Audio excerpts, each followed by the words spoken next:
Christ is risen. Councils are a natural process of the Church.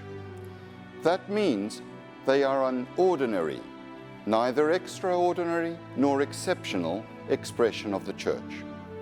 Although some councils, especially the ecumenical councils, formulated and defined theological doctrine, most councils did not focus on theological disputes. Instead, they settled matters of internal governance and administration.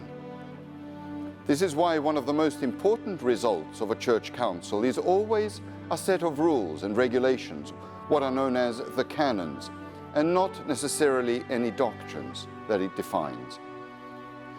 Contrary to popular perception, bishops assembled in council not primarily to define church doctrine or defend against heresy. They gathered together in one and the same place because councils are among the most essential and vital obligations of a bishop for the governance of the Church, for the peace of the Church, and for the unity of the Church. The formulation of doctrine does not determine the importance of a council. In fact, many councils proposed dogmas and were rejected by the Church.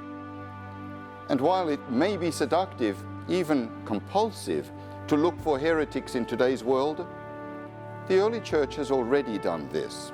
Perhaps instead, we should look for iconoclasts and idolaters in areas of church life where Orthodox Christians ignore the gospel message of compassion toward other human beings created in the image of God, or where we place nationalistic, imperialistic, and sectarian interests above the way of the gospel.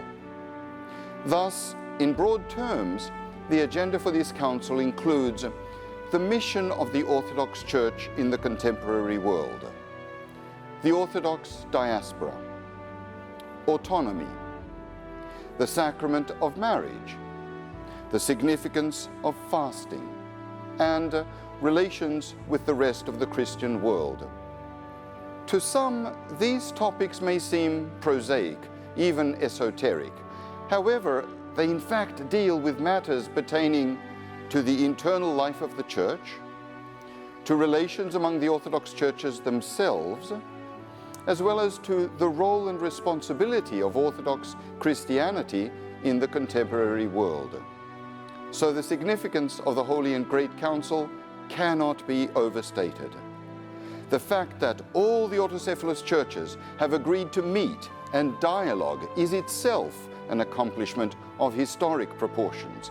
As long as the local autocephalous churches remain isolated from one another and the world, their mission and ministry are inevitably limited and limiting. Their bishops must be in dialogue with one another in order to perceive the world from other perspectives and respond to the needs of their faithful in a meaningful way, visibly demonstrating that the Holy Spirit lives and breathes today. And as such, the agenda too provides a means for Orthodox Christians to respond with charity and generosity to God's call for unity.